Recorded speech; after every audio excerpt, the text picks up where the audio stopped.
Welcome to Richplanet TV, October 2013 broadcast. I'm Richard D. Hall. After a 6-week break from programme making, I thought it was time to produce a new show, giving an update on circumstances and reports on a few things I've been looking into. Firstly, apologies to all those who have bought tickets to the October 2013 speaking events, which I have postponed due to a back problem. I can assure you that just sitting up in this position is no fun at all. The talks will go ahead later than planned, probably February next year, earlier if I can manage it. If you have already bought tickets, you can email this address and request to have the ticket reissued or refunded. For the immediate time being, due to commitments and other restrictions, I've decided to produce a monthly Richplanet TV show, which will be available to view online at richplanet.net from the 1st of each month. So the next Richplanet TV show after this one will be available from the 1st of November, then monthly after that until further notice. These shows will be the usual length of around 54 minutes. So just to repeat, Richplanet TV is now monthly until further notice, available to watch online, new shows coming out on the 1st of each month. As many of you will know, Richplanet TV lost its contract with Information TV and is no longer broadcasting weekly shows on Sky and Freesat satellite television platforms. If you want a full explanation for this and the reasons why, please watch the video link below. In summary, a previous Richplanet show covering the death of soldier Lee Rigby in Woolwich, broadcast back in June, suggested that mainstream media failed to see through this contrived event. A single viewer decided to complain to Ofcom about our valid observations. Incidentally, if you doubt that this event was a contrived event, I suggest you set aside some time and read this webpage before coming to an ill-informed opinion based on mainstream media lies. After the complaint to Ofcom, Ofcom decided to launch an investigation into the show, which caused Showcase TV to drop Richplanet like a hot potato. To be fair to Showcase TV, there are a few things viewers may not be aware of. I know that viewers are wondering why other programmes on Showcase Channel mysteriously disappeared shortly after Richplanet was booted off, namely The Corbett Report, UK Column and Paradigm Shift TV. Now these three programmes are all packaged by Paradigm Shift TV, who we believe have also had their contract terminated by Information TV, hence all three shows went off air at the same time. Now we need to bear in mind here that Information TV are not a huge business, and like any business, only survive if they make enough money to pay their employees and expenses. What I'm going to say here may not be perfectly correct, but it is my understanding of what happened. At some point previous to the Ofcom investigation launched into the Richplanet show, Paradigm Shift also had an investigation into one of its films. This film was called Cancer: The Hidden Cures.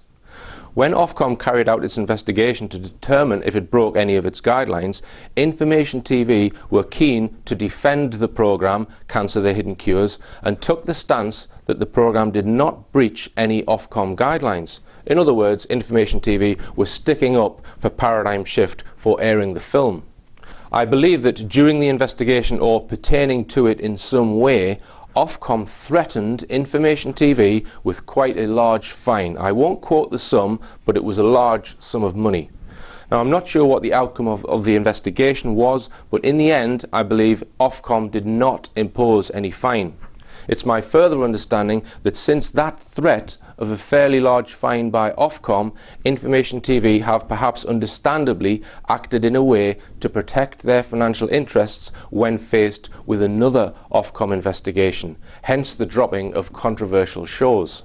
If this is indeed what happened, Ofcom didn't really have to flex its muscles much to get rid of all of the truth-seeking, investigative news and current affairs programmes on the entire channel.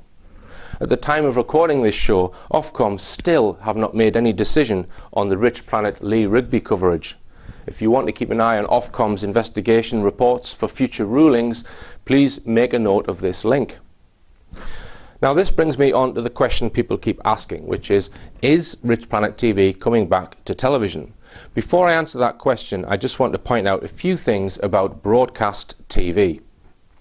When you watch telly, you watch it on what is termed a platform. The platform is the technology being used to send the program to your telly. For example, a DVD player might be considered a platform. In the UK, we have several different platforms broadcasting TV shows. Firstly, we have the terrestrial TV platform. This is where TV shows are sent via radio waves from big antennas on tops of hills and received by TV aerials, usually into a Freeview box. This platform provides around 50 TV channels. Secondly, we have satellite TV platforms. This is where programs are beamed from a satellite orbiting the Earth and received with a satellite dish, usually bolted to the side of your house. There is more than one satellite platform, the Sky platform being one and FreeSat is another.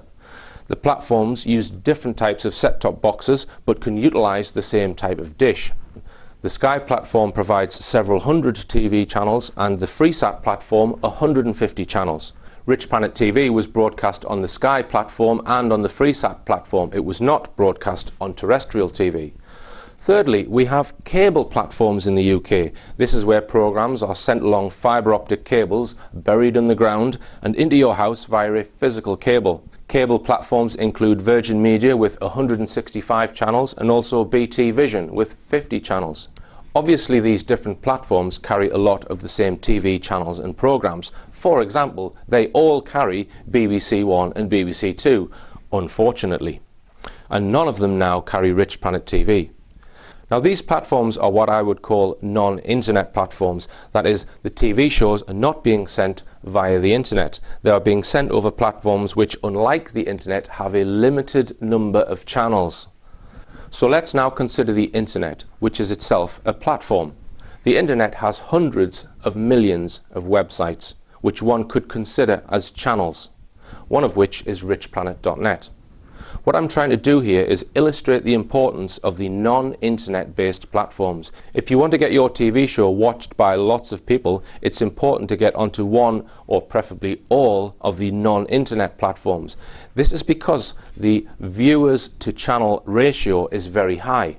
Just a few hundred channels, but millions of viewers, whereas the internet has hundreds of millions of channels with hundreds of millions of viewers. If you start a TV channel on the internet where you're competing with hundreds of millions of other channels, how are you going to get a good share of the viewers? The internet is an important platform because it gives every person in the world the opportunity to broadcast their message. But if you want to get your message heard by a large number of people, the non-internet platforms are by far still the best way to reach a mass audience. Obviously there are different costs, rules and regulations in getting your channel or show onto one of the non-internet TV platforms, but I can assure you it isn't easy and it isn't cheap. The media moguls have it all sewn up. They make it impossible for truly independent program makers to get into their much viewed but limited channel platforms. We now come on to something which people keep emailing me about, telling me it could be the answer to all of my broadcasting problems. David Icke's proposed TV channel, The People's Voice. Let's just say first off that David Icke, in my opinion, is one of the best geopolitical researchers and commentators on the planet, and this is his talent. I have watched and listened to the promotion of The People's Voice with some confusion. At no point have I read or heard any clear statement as to what platform this new TV channel will be on. This is of utmost importance, as I have just explained. As far as I can gather, and please somebody correct me if I'm wrong, The People's Voice is intended to be a web-based venture. Somebody told me that it has ambition to get onto a real TV platform eventually, which is great, but that's like my mate who owns a computer shop in Concert having ambitions to become PC World. It probably ain't gonna happen. People keep telling me to give my shows to The People's Voice, which I find strange. If The People's Voice like the programs made by Richplanet TV, then they can advertise my TV web station on their TV web station, and I will do the same for them. It's a win-win. We have two independent media websites to choose from, giving more choice and a higher level of independence. Is the penny starting to drop? Unless the venture is on a platform other than just the internet, then there is no benefit in me being on it, because I'm already on the internet. The real problem is that the other platforms are very tightly controlled by Ofcom as well as by other financial constraints. Rant over. I find it disconcerting, firstly, that the People's Voice have been vague about what platform they intend to use, and secondly, that people keep trying to get me to put my programs on it. Is somebody trying to create a containment area on the internet in which to attract all the alternative thinkers and independent media shows, put them into one tiny pot, label the pot with the word nutters, and then ignore them? Within our new tiny pot, we could then claim that we are all changing the world, unbeknown to the 99% of TV-addicted masses who are still watching dancing on shite on mainstream TV. The ratio of channel to viewers on TV platforms is a key consideration in the information war, which the likes of terrorist protector Rupert Murdoch understands, and why he still has control of 99% of people's minds. We need to be honest with ourselves and state the solution to the information war, the tackling of mainstream media and the criminals controlling it, is yet to be found, and setting up a TV website really is like pissing in the wind. And I don't claim that I'm not pissing in the wind, but at least I'm trying to think rationally about which way to aim my piss. Staying on the subject of TV platforms and licenses, the majority of people in the UK watch TV via a Freeview box, receiving TV signals, as I said, from big transmitters on tops of hills. Several years ago, you may remember that regional ITV programmes in the UK were more or less phased out. On the new digital Freeview system, channel number 8 has been reserved for the re-emergence of local independently produced television specific to certain regions of the UK. This is now being rolled out in certain areas, with private companies competing for licenses to run the regional channels being awarded by Ofcom. Some companies have already been awarded licenses to produce and broadcast a full programme of local television. 19 licenses were awarded earlier this year, with some channels starting the new local TV broadcasting at the end of 2013. A further 23 licenses will be advertised for application over next year. How the hell these companies will actually make any money is a mystery, with the tiny amount of advertising revenue they would obtain from Maureen's hair salon or Kevin the carpet fitter. My region, Tyne and Wear, has already had its license approved to a TV company called Made Television, who are based, you guessed it, in London. The TV channel is to be called Made in Tyne and Wear, and will feature a blend of local news and entertainment, including sports and film reviews. Station manager Tony Hazel said, "We're thrilled to be awarded this license after many years of hard work by the team. Tyne and Wear is already a creative capital with some fantastic TV companies based here and a strong history of production. Made in Tyne and Wear will be different though, as we'll be focusing on local programming by and for local viewers." Now, about 18 months ago, I went along to an official meeting organised by Newcastle's Central MP, Shi Onrua, which was open to the public, where the opportunity to operate this channel was being discussed. Only about 20 to 30 people turned up, as the event was very poorly advertised. Shi Onrua, who chaired the meeting, just so happens to be an ex-Ofcom employee and seems to be buddies with certain Sky producers. During this meeting, people were having their say as to what the new channel should be like. I happened to have a cheap camcorder with me, and I recorded bits of the proceedings. Here's MP Shi Onrua addressing the meeting.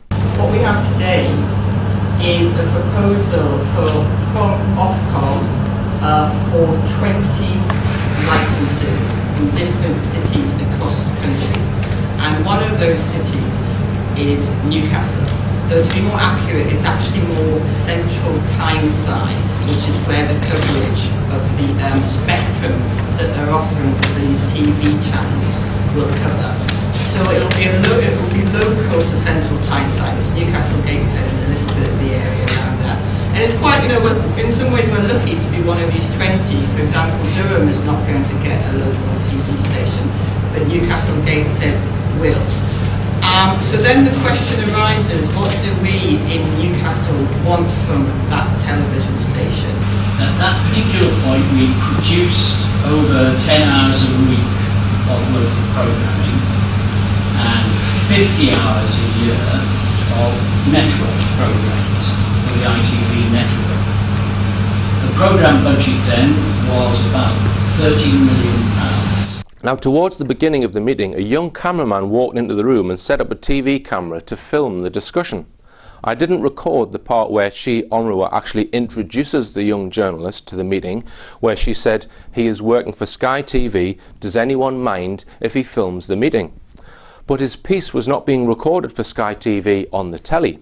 The young man was working for a brand new online Sky project, a website showing North East news videos called Sky Tyne and Wear.